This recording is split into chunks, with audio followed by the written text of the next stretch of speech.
అండి అందరికీ నమస్కారం. ఇంటి దొంగని ఈశ్వరుడైనా పట్టలేడంటారు. అలాగా మన ఇంట్లో నలుగురు దొంగలు ఉన్నారండి. మనకి స్లో పాయిజన్లా మన బాడీలో చేరి ఫస్ట్ మన బాడీని నాశనం చేస్తాయి, తర్వాత మన ఇంటిని గుల్ల చేస్తాయి, మన ఒంటిని గుల్ల చేస్తాయి. అవునండి, మనం తినే ఆహారంలో పదార్థాలు మార్చుకోకపోతే ఇల్లు ఒళ్ళు కూడా గుల్ల అయిపోద్దండి.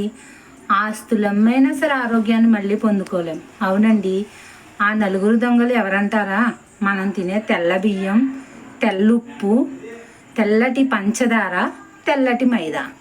మా ఇంట్లో ఈ ప్లేస్లో పంచదార ఉండేదండి, దాన్ని తీసేసాం.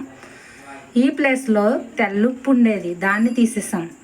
ఈ ప్లేస్లో మైదా, దాన్ని తీసేసాం. ఈ ప్లేస్లో ఈ మిల్లెట్ పౌడర్ని యూస్ చేసుకుంటే ఎంతో హెల్దీగా హ్యాపీగా ఉండొచ్చు. మీకు కూడా ఆర్డర్ చేయాలంటే వెంటనే DM చేయండి. Thank you.